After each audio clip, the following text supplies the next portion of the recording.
নেই, শরীরে কাপড় নেই, মাথায় কাপড় নেই, শরিয়াতের হুকুম আছে আজান যখন হবে তখন অবশ্যই তোমরা মাথাটা ঢেকে নেবে। মেয়েরা দেখেন না মাথা ঢাকে কাপড় দিয়ে। কি আমার কথাগুলো বলা কি ভুল হচ্ছে নাকি? এগুলো একটু মেনে চলতে হয়। আর না এই 14 বার ডাক্তারখানায় দৌড়তে হবে, এই হয়েছে ওই হয়েছে। আর ডাক্তার তো একদম রেডি হয়ে আছে। কি ডাক্তার তো রেডি হয়ে আছে একদম, দুনিয়া রিপোর্ট করে 12,000 15,000 20,000 টাকা খরচা করে লাস্টে বলছে কোনো রোগ নেই, এই ঘুমের ট্যাবলেট খাওয়া গেছে। কি বলে? কালকে বলছে 17,000 টাকা রিপোর্ট করেছে, ওই জন্য কিচ্ছু রোগ নেই, কিচ্ছু রোগ নেই। আর যেই বলি যে ফুরফুরা শরীফে যাবো, চ দাদা হুজুরের মাজারে যাবো জিয়াদ করতে, তারপর থেকে যে কি শুরু করেছে পাগলামো যেন বেড়ে গেছে। তার মানে কি? ঠিক ওষুধ এবারে পড়বে তো। কি বলে? ঠিক আসছে তো ওষুধ এবারে, ঠিক ডাক্তারের কাছে এসেছে তো। কারণ ও যে ডাক্তার, ও দুনিয়ার কোনো ডাক্তারের বাবার ক্ষমতা নাকি ভালো করবে। কি কথা ঠিক না ভুল বলছি? দুনিয়ার কোনো ডাক্তারের বাবার ক্ষমতা নাকি ভালো করবে। একমাত্র ভালো করবার মালিক কে? আল্লাহ। আল্লাহর ওলি, আল্লাহর হাক্কানি আলেম বান্দা, আল্লাহর নামাজি পরেজগার বান্দারা তারা কি করবে? আল্লাহর কাছে তার জন্য দোয়া করবে, এটা গায়ে ফু দিয়ে দেবে, কোরআন পাকের আয়াত পড়ে এটা লিখে দেবে, যাও আল্লাহ ভালো করে দেবে। এই আল্লাহর ওলিদের দোয়া, তাদের নেক দোয়ায় আল্লাহ পাক এই সমস্ত রোগীকে আল্লাহ সুস্থ করে দেন। জোরে বলবেন না? ডাক্তারের ক্ষমতা আছে। 17-18 হাজার টাকা রিপোর্ট করাই, 17-18 হাজার টাকা রিপোর্ট করাই কোনো দিন রোগ ধরতে পারছে না, কি করবে? এইটা করো, ওটা করো, এটা করো, ওটা করো, ওটা করো, সব করো। আমার ভাইয়েরা, বাবাজিরা, আমার যুবকেরা, নৌজওয়ান তরুণেরা, ভালো হতে শেখেন ভাই, ভালো হতে শেখেন। শুধু লক্ষ লক্ষ টাকা খরচা করে জলসা দেবেন, আলেম ওলামা দাওয়াত করবেন, এত টাকা খরচা করে জলসা দিলেন। আচ্ছা ভাই কেন দিয়েছেন আপনারা কি আমাকে বলতে পারবেন? কেন বলবেন তো? আজকে জলসা আপনারা কেন দিয়েছেন? আচ্ছা মেলা কেন দেয়? মেলা মেলা হয়তো আপনাদের এখানে হয় না? ভাঙর কলেজ মাঠে মেলা হয় হয়তো। আচ্ছা কেন হয়? মানুষ মেলাটা কেন দেয়? একসাথে সবাই যাব, আনন্দ ফুর্তি করব, হই হুল্লোড় করব, রং তামাশা করব, তাই তো? আচ্ছা খেলা হয় না? ক্রিকেট ফুটবল খেলা, খেলা কেন দেয়? কথা বলে খেলা কেন দেয়? একটু ফুটবল খেলবো, ক্রিকেট খেলবো, যাই হোক বলে তো কেন দেয়? একটু আনন্দ করবো, খেলবো। জলসাটা কেন দেয়? আমরা একটু ভালো হব, চরিত্রবান হব, আখলাকবান হব, আখলাকে রাসূল তৈরি হব, আখলাকে আউলিয়া তৈরি হব। নিজের জীবনে চলাফেরা ভুল ত্রুটিগুলোকে শুধরে দিয়ে সত্যের ওপরে, হকের ওপরে, সিরাতাল মুস্তাকিমের ওপরে নিজের জীবনযাপন শুরু করব। এই জন্যই তো জলসা দেওয়া নাকি? না বক্তাদের বসে বসে রস শুনবে? অশুনমা যদি অত শখ, বাবা হাতে মোবাইল আছে, ঘরে শুয়ে শুয়ে ইউটিউব করে শুনতে যান না। এখানে কি করতে এসছে? এখানে এসেছে একটাই উদ্দেশ্য, এমন একটা জায়গা জীবনের গুনার দিকে লক্ষ্য করে তওবা করব, আল্লাহর কাছে মাপ চাইব, নিজের জীবনটাকে পাল্টে দেব। সবাই বলুন ইনশাআল্লাহ। একবার জোরে বলুন না ইনশাআল্লাহ। ভালো হতে শিখেন ভাই। নবীর ইত্তেবা, নবীর অনুসরণ, নবীর মহাব্বত, নবীর ভালোবাসা, নবীকে যারা মহাব্বত করেছিলেন তাদের দিকে লক্ষ্য করে চিন্তা করেন। মদিনা শরীফের মসজিদটা ছিল ছোট। দিন যত যাচ্ছে মানুষ মুসলমান হচ্ছে, লোক সংখ্যা বাড়ছে না কমছে? এক কথা বলেন, বাড়ছে না? আপনাদের গ্রামের মসজিদ আগে যেমন ছিল এখন কি তেমন আছে? বাড়ানো হয়েছে তো? আগামী 10 বছর পর আবার বাড়াতে হবে, আবার বাড়াতে হবে। কেন? কারণ ছেলে পুলে বাড়ছে, নাতি পুতা বাড়ছে, আলাউলাদ বেড়ে যাচ্ছে। রাসূল পাক যখন মদিনার মসজিদে নববী শরীফ করেছিলেন তখন সাহাবায়ে কিরামদের সংখ্যা ছিল খুব কম, যার জন্য সবাই দিকে লক্ষ্য করে রাসূল পাক ছোট করলেন। কিছুদিন যাবার পরে লোক সংখ্যা যখন বেড়ে গেল, আর মসজিদে জায়গা হচ্ছে না, বসার জায়গা নাই, দাঁড়াবার জায়গা নাই। সাহাবায়ে কিরামের আল্লাহ রাসূলের কাছে এসে বিচার দিলেন, হুজুর আর মসজিদে নববী শরীফে নামাজের জায়গা হচ্ছে না। এখানে আল্লাহর হাজী বান্দা কেউ আছেন নাকি? আপনি আছেন? হাজী বান্দা বসে আছে মদিনার মসজিদে নববী শরীফ। আল্লাহু আকবার। ওই জায়গায় যদি একবার গিয়ে বসেন মনে হবে যেন আমি দুনিয়ার কোনো জায়গায় নয়, আল্লাহর জান্নাতের ভেতরে বসে আছি। একবার জোরে বলবেন না? কি আজি সাহেব, কত সত্য তো। রিয়াজুল জান্নাত সকলের নসিবে হয় না গো। রিয়াজুল জান্নাত বলে একটা জায়গা আছে যেখানে আল্লাহ নবী নামাজ পড়াতেন। ওই ইমামতি দাঁড়ানো জায়গা থেকে রসুলুল্লাহ যে জায়গায় শুয়ে আছেন, এই যে মাঝখানে যে জায়গাটা, আল্লাহ রসুল বলছে এটা হলো রিয়াজুল জান্নাত, দুনিয়ার কোনো জায়গা নয়, এটা হচ্ছে আল্লাহ পাকের জান্নাতের একটা অংশ। একবার জোরে বলবেন না, ওটা দুনিয়ার জায়গা না। আগেকারের হাজি সাহেবরা লোক সংখ্যা কম ছিল, অনেকক্ষণ করে যে বসতো, ইবাদত করতো, নামাজ পড়তো ওই জায়গাটায়। মদিনা শরীফে এক ওয়াক্ত এক রেকাত নামাজ, মদিনা শরীফে এক রেকাত নামাজ পড়া মানে 50,000 রাকাতের সওয়াব। কত রাকাত? 50,000। এক রেকাত নামাজ পড়বেন 50,000, 2 রাকাত পড়বেন 1 লাখ। আর কাবা শরীফে এক রেকাত পড়বেন 1 লাখ, 2 রাকাত পড়বেন 2 লাখ। একবার জোরে বলবেন না সুবহানাল্লাহ। তাহলে আপনাদের এই জায়গায় একবার যাওয়ার দরকার আছে না নেই? এই সব যাবেন তো? এই যাবেন আপনারা? এই পিছনে বাহিরা কথা বলেন না, সবাই বলেন ইনশাআল্লাহ। একবার জোরে বলেন ইনশাআল্লাহ। জীবনে কিছু করেন আর নাই করেন, অন্তত বড় হজ পারেন আর নাই পারেন, অন্তত উমরাটা জীবনে একবারও করে আসেন। খরচা বেশি নয়, বর্তমান 85-90 হাজার টাকার মধ্যে হয়ে যাবে। অন্তত উমরাটা একবার করে আসেন, ধারণা পাল্টে যাবে যে আল্লাহ আমরা আছি কোথায়, আছি কোথায়, আর আমি এসেছি কোথায়, এটা কি দুনিয়া না অন্য কোনো জায়গা? ধারণা পাল্টে যাবে। এই বসে আছে, জিজ্ঞাসা করে নেবেন, কালকে দেখা করে গল্প শুনবেন। আল্লাহ মক্কা শরীফ আর মদিনা শরীফের জমিনটা আল্লাহ কি নিয়ামত করেছে। যত যাবেন তত যেতে মন চাইবে, যত যাবেন আবার ঘরে এসে মন চাইবে আল্লাহ একবার চাই, আবার একবার চাই। কি হিসাব, তাই না? যেতে মন চাইবে না? আল্লাহ আর একবার চাই। কি জায়গা, আল্লাহর কি নিয়ামত।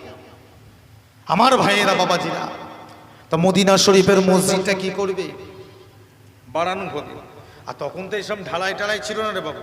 তখন কি দিয়ে করেছে? খাজুর পাতা দিয়ে, খাজুর পাতার গোড়ার কলম, কলম বলে তো, আর খাজুর পাতার ছাউনি, খাজুর পাতার চারিদিকে ঘেরা, এইভাবেই মসজিদ। তা বাড়ানো হবে। আল্লাহ নবী বলে ঠিক আছে চলো বাবা, তোমরা যখন বলছো তাহলে মসজিদটা বাড়ানোই হবে, তা তোমরা একটা কাজ করো, তোমরা আমাকে একটু সহযোগিতা করো বাবা, এসো একটু তোমরা হাত লাগাও। আল্লাহ নবী দাঁড়িয়ে আছেন, সাহাবায়ে কেরামেরা সব খোলাখুলি করছে, মসজিদ বাড়ানো হবে, চারিদিকে খোলাখুলি করছে। আমার মুরব্বিয়ানেরা শুনে কি দিন, মসজিদে নববী শরীফ যখন খোলা আরম্ভ হয়ে গেল, আমার রাসূলুল্লাহ চুপ করে দাঁড়িয়ে আছে, সাহাবায়ে কেরামেরা কাজ করছে। হঠাৎ করে কোথা থেকে একটা কান্নার আওয়াজ ভেসে এলো, গুনগুন করে কান্নার আওয়াজ ভেসে এসেছে। আল্লাহ নবী শুনতে পেলেন, সাহাবায়ে কেরামদের জিজ্ঞাসা করলেন, হে আমার সাহাবারা, কোথা থেকে একটা কান্নার আওয়াজ আসে? সাহাবায়ে কেরামেরা বলে, ইয়া রাসূলুল্লাহ, আমরা বুঝতে পারি না কোথা থেকে কান্নার আওয়াজ। খোঁজাখুঁজি করে কেউ কান্নার আওয়াজটা কোথা থেকে কেউ খুঁজে পায় না। যুবকেরা, বাচ্চা ছেলে যেমন গুনগুন করে কাঁদে, ঠিক ওই রকম করে কান্নার আওয়াজ আসে। নবী আমার খোঁজাখুঁজি করে, সাহাবারা খোঁজাখুঁজি করে। হঠাৎ করে খুঁজতে দেখা গেল মদিনার মসজিদে নববী শরীফে আল্লাহ নবী যে জায়গায় দাঁড়িয়ে ইমামতি করতে, ওই ইমামতি জায়গার পাশে একটা খাজুরের গাছের গুঁড়ি ছিল, ওই গুঁড়ি থেকে কান্নার আওয়াজ বের হয়। আল্লাহ নবী জিজ্ঞাসা করলেন, ও বাবা খাজুরের গাছ, কি হয়েছে তোমার? কেন তুমি বাবা কাঁদো? খাজুরের গাছ জবাব দিলেন, ইয়া রাসূলুল্লাহ, হাবিবাল্লাহ, হুজুর বিয়াদি মাফ করবেন, মদিনার মসজিদে নববী শরীফটা আপনি বাড়াবে। হুজুর এতদিন আমার পাশে দাঁড়াতে, নামাজ পড়াতেন, খুতবা দিতেন, ওয়াজ করতেন, আপনার শরীরে যখনই কষ্ট হতো আমার গায়েতে আপনি হেলান দিয়ে দাঁড়াতেন, হাত রেখে দাঁড়াতেন। ইয়া রাসূলুল্লাহ, আজ থেকে আপনি মিম্বারটাকে সরিয়ে দূরিয়ে নিয়ে চলে যাচ্ছে, হুজুর আপনাকে আর পাবো না, ছোঁয়া পাবো না। এর জন্য আমি দাঁড়িয়ে দাঁড়িয়ে মনটা খারাপ করে কাঁদে। আল্লাহ নবী বললে, বাবা খাজুরের গাছ, ও বাবা খাজুরের গাছ, চিন্তা করো না, আমি রাসূলুল্লাহ তোমাকে কথা দিলাম, আমি আমার আল্লাহকে বলেন, আল্লাহ পাক ও রব্বুল আলামিন, আল্লাহ কিয়ামতের দিনে জান্নাতে আমার যেখানে থাকা জায়গা করবেন, আমার পাশে আমার খাজুরের গাছের জায়গাটা আপনি করে দেবে। একবার জোরে হবে না, নারেই দেখবে। চিন্তা করে একটা খাজুরের গাছ যদি নবীকে ভালোবেসে জান্নাতে যেতে পারে, হাগো আমরা নবীর উম্মতদের 18,000 মখলুকের ভিতরে 1 নাম্বার সিরিয়ালে আমাদের নাম শ্রেষ্ঠ মখলুক আল্লাহ আমাদের করলেন। হাগো আমরা সেই নবীকে মহাব্বত করে হাগো হাসতে হাসতে আমার নবীর পিছনে পিছনে কি জান্নাতে যেতে পারবো না? এই কথা বলে সবাই বলুন ইনশাআল্লাহ। একবার জোরে বলেন না ইনশাআল্লাহ। আমার ভাইরা, সময় সংখ্যে 12টা বাজতে যাচ্ছে, চাঁদান হুজুর কেবলার আসার সময় হয়ে আসছে, কথা বুঝতে পেরেছেন? সেই হিসাবে বলছি ভাই, ভালো হয়ে যান ভাই, চরিত্রবান হন, আখলাকবান হন, আখলাকে রসুল তৈরি হন, আখলাকে আউলিয়া সাহাবায়ে কিরামদের মতো, আল্লাহর ওলিদের মতো নিজের জীবন যাপনটাকে সুন্দর করে তৈরি করে। আল্লাহ রসুল বলে, জিবরাইল, মনে আছে এই কথাটা? মনে আছে তো? 1 বছর সময় নবী খুশি হলেন না, হ্যাঁ জিবরাইল যাও যাও আল্লাহকে বলো সময়টাকে একটু পরিবর্তন করে দিতে। জিবরাইল আবার চলে গেছে। মালিকুল মত আজরাইল আমার রাসূলুল্লাহর সামনে চুপ করে দাঁড়িয়ে আছে। একবার জোরে বলুন না সুবহানাল্লাহ। জিবরাইল চলে গেছে কোথায়? আল্লাহ পাকের আরশে পাকের নিচে সিজদায় পড়ে গেলেন। আল্লাহ জিজ্ঞাসা করলেন, এই জিবরাইল কি খবর? এই কি খবর? বলছে, আল্লাহ আপনার হাবিব আমাকে আবার পাঠিয়েছে। কেন? সময়টাকে একটু পরিবর্তন করতে। হাবিবের সব উম্মত তো সমান না, আল্লাহ বলেছে একটু পরিবর্তন করে দিতে। আল্লাহ এটা আপনি করে দিন। আল্লাহ পাকের রহমতের দরিয়ায় জোশ মেরে উঠলেন। একবার জোরে বলুন না সুবহানাল্লাহ। কারণ নবীর কথা আল্লাহ ফেরত দিতে পারে? কোন কথা ফেরত দিয়েছে কি কোনোদিন শুনেছেন? এরকম নজির কি পৃথিবীতে আছে যে আমার নবীর কথাকে আল্লাহ মানেন? যা বলেছে তাই, যা বলেছে তাই। উহুদ পাহাড় দেখেছেন? এই দেখেছে, ছোট না, উহুদ পাহাড়টা ছোট নয়, কম করে 1 কিলোমিটার মনে হবে লম্বা উহুদ পাহাড়। আল্লাহ পাক বলে, হাবিব আপনি যদি চান আমি উহুদ পাহাড়টাকে সোনা বানিয়ে দেবো। একবার জোরে বলুন না সুবহানাল্লাহ। নেবেন? আল্লাহ নবী বলছেন, আল্লাহ আমি নেবো না, আল্লাহ আমি নেবো না, আল্লাহ আমার উম্মতদেরকে আপনি মাফ করে দিন। জোরে বলবেন না? আল্লাহ বলছেন, হাবিব আপনি নেবেন না তো কি হয়েছে, যান আমি উহুদ পাহাড়টাকে আমি আল্লাহ সোনা বানিয়ে দিলাম। জোরে বলবেন না? এই যে আরব থেকে এত সোনা ওঠে কোথা থেকে, কোথা পায়? সব তো উহুদ পাহাড়ের নিচে থেকে সব কেটে কেটে বের করছে। কি বলেন? শত উহুদ পাহাড় থেকে কেটে কেটে বের করছে। তবে ওইখান থেকে পাথর কেটে বের করে এবার ওইটাকে বড় বড় কারখানায় নিয়ে গিয়ে শোধন করে খাঁটি সোনাটাকে কি করছে, যেমন তেল শোধন হয়, খাঁটি সোনাটাকে ওখান থেকে বের করে নিচ্ছে। এত সোনা আরবে আসে কোথা থেকে? হয়তো উহুদ পাহাড়ের পাহাড় কেটে কেটে বের করছে। আল্লাহ পাককে বলে, আল্লাহ আমার লাগবে না, আমার উম্মতের মাফ করে দিলে আমি খুশি, এদেরকে ক্ষমা করে দাও। তা যেই জিবরাইল বলেছে, আল্লাহ পাকের রহমতের দরিয়ায় জোশ মেরে উঠেছে। কি বললে? আমার নবী খুশি নয়? বলছেন না, আল্লাহ একটু সময়টাকে পরিবর্তন করতে বলেছে। ও মেয়েরা, আল্লাহ পাক ওই সময় বললেন, এ জিবরাইল চলে যান, আমার হাবিবকে গিয়ে বলে দিন, হাবিবের কান্না আমি আল্লাহ পাক সহ্য করতে পারি না গো, হাবিবের চোখের পানি আমি আল্লাহ সহ্য করতে পারি না গো। ও জিবরাইল, আমি আল্লাহ পাক কথা দিলাম, হাবিবের খাতিরে, হাবিবের যদি কোনো উম্মত মওতের 6 মাস আগে তওবা করে নেয়, 3 মাস আগে তওবা করে নেয়, 1 মাস আগে তওবা করে নেয়, 1 দিন আগে তওবা করে নেয়, সময় যদি না পায়, সময় যদি না পায়, জাকানদারি আরম্ভ হয়ে গিয়েছে, মওতের কষ্ট আরম্ভ হয়ে গিয়েছে, কথা বন্ধ হয়ে গিয়েছে, নড়াচড়া বন্ধ হয়ে গিয়েছে। ও জিবরাইল, ওই অবস্থা যদি বিছানায় পড়ে পড়ে মনে মনে অন্তরে অন্তরে মনে মনে একবার যদি আমি আল্লাহ পাক আমার কাছে তওবা করে নেয়, ও জিবরাইল আমি আল্লাহ পাক কথা দিলাম, ওই অবস্থা তওবাকে কবুল করে নে বান্দা, জীবনের সমস্ত গুনাহগুলোকে আমি আল্লাহ পাক দয়া করে মাফ করে দেব। একবার জোরে হবে না, না নেই দেখবে, না নেই দেখবে, একবার দরুদ শুনি আল্লাহুম্মা সাল্লি আলা। এই চাঁদতে কোথায় গেল? হচ্ছে তো, চিনি তো নিয়ে গেল দেখলাম, যাও খবর নাও। আল্লাহুম্মা সাল্লি আলা সাইয়্যিদিনা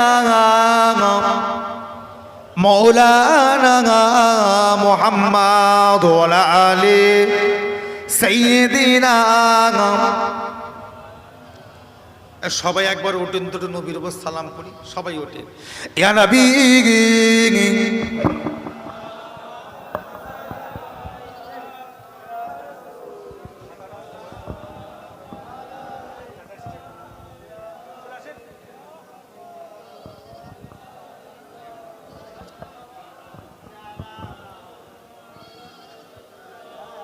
আচ্ছা ভাই, আপনাদের কি সত্যিকারে খুব ঘুম পাচ্ছে? একটু কথা বলেন না। আচ্ছা, সারা রাত যখন জলসা দিয়েছেন কেন ঘুমাবার চিন্তা করবেন বলেন? আমার প্রশ্ন এইটাই, সারা রাত জলসা দেবেন আবার ঘুমাবেন কেন? এই জলসাটা কি গ্রামবাসী সবাই মিলে দিচ্ছেন নাকি, না খালি যুবকগুলো দিচ্ছে? সবাই মিলে দিচ্ছেন। সবাই মিলে যখন দিচ্ছেন, সবাই সম্মতি নিয়েই তো করছে, তা সব গ্রাম ঘুমোচ্ছে কেন? এত বড় মাহফিল, আপনার ফুরফুরা দরবার শরীফ থেকে আপনার দাদা পীরের 2টো আওলাদ আসছে, কে এতে আপনারা খুশি নয়? দাদা পীরের 2টো আওলাদ আমার পরেই হয়তো এসে গেছে, আসছেন, রাস্তায় আছেন, আমাদের মুরব্বী, সকলের মুরব্বী, আমাদের পীরাল্লামা এইয়া সিদ্দিকী চাঁজান হুজুর কেবলা আসছেন, কে এটা আপনারা সবাই খুশি নয়? হ্যাঁ খুশি নয়? তাহলে এত মন খারাপ আপনাদের দেখে যেন আমাকে খারাপ লাগছে যে হয়তো আল্লাহ আমরা এসেছি, না খুশি নয় নাকি, এদিক ওদিক করছে কেন?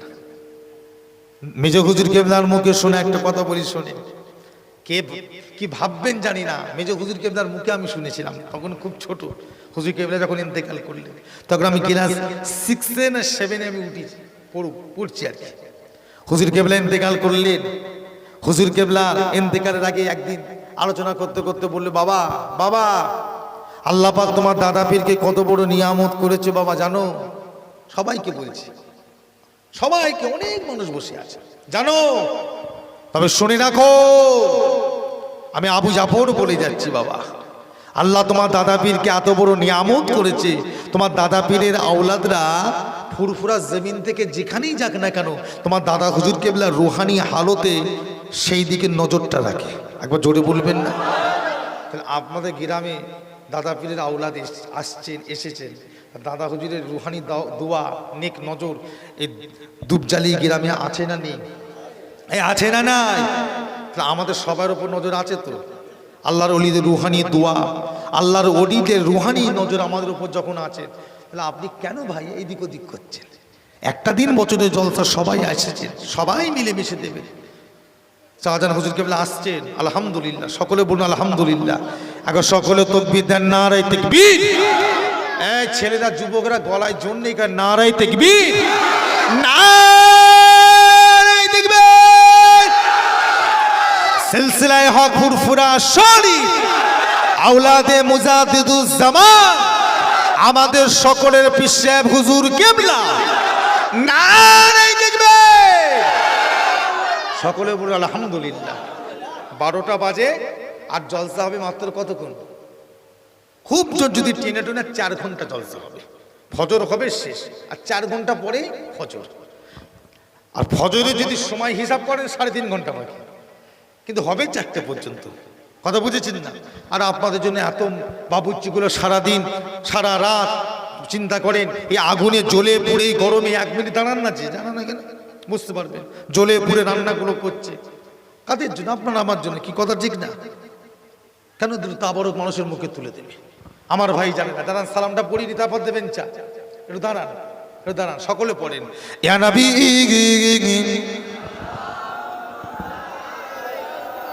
ইয়া রাসূল ইয়া হাবিব সালাম সালাম طلع البدر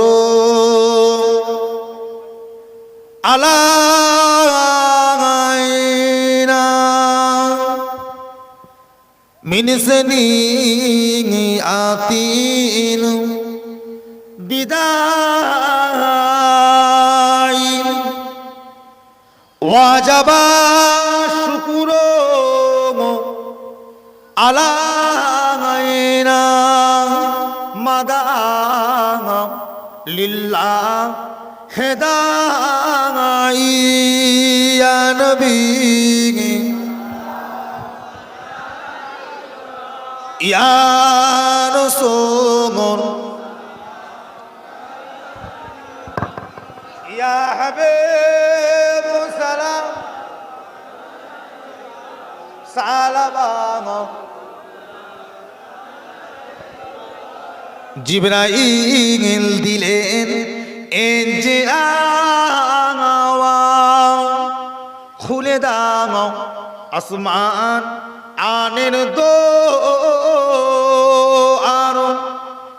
এসেছেন নবী ঈদের সামরদান করিতে আল্লাহ আরো দিগদার ইয়া নবী ইয়া রাসূল ইয়া হাবিব সালাম সালাম। নবীজি আব্বা আবদুল্লাহ, নবীজি আম্মা আমেনা, নবীজির দুদুমা হালিমা, নবীজির রওজা সোনারো মদিনা ইয়া নবী ইয়া রাসূল ইয়া হাবিব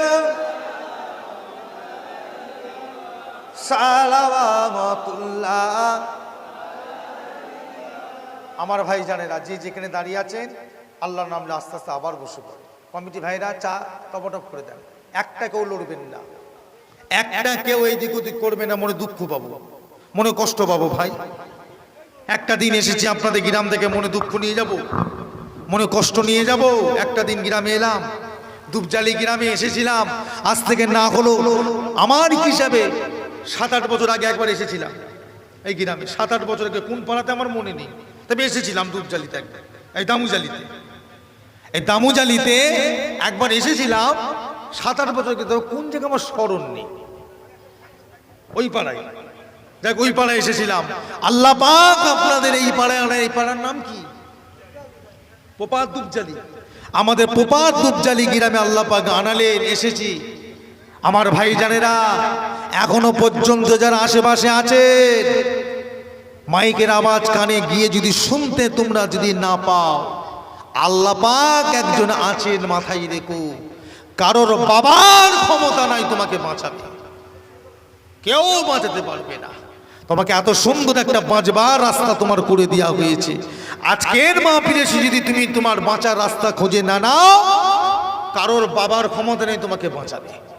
ও যতই ফুরফুরা দাদা হুজুর করো, তোমার দাদা হুজুরও বাঁচাতে পারবে না, এটা মাথায় রাখবে। দাদা হুজুরও পারবে না। আমি অন্যায় করব, শরিয়াতি কাজ করব, আর দাদা হুজুর আমাকে বাঁচাবে, এটা হয় কি? কি কথা ঠিক না? এটা হয় কি? আমার ভাইয়েরা, বাবাজিরা, আমার মুরব্বীরা, যাই হোক, আমার পূর্বে আমাদের বাসন্তীর জানাব হাফেজ মাওলানা সাইফুল্লাহ ভাই খিদমতে কিছুক্ষণ অজনসিয়াত করলেন, আল্লাহ করালেন, এবং আগামী বছর মাহফিলের জন্য কিছু কালেকশনও বেশ দেখলাম করলো, আলহামদুলিল্লাহ। তাহলে আপনাদের গ্রাম গরিব হোক আর ধনী হোক, মানুষের মনটা দেখলাম বড়। কি কথা ঠিক না? হ্যাঁ, কথা বলেন। 5,000 করে আল্লাহর রহমতে অনেকজন দিয়েছে। কজন দিয়েছে জানি না ঠিক কজন। 8 নম্বর করছিল, কজন হয়েছিল?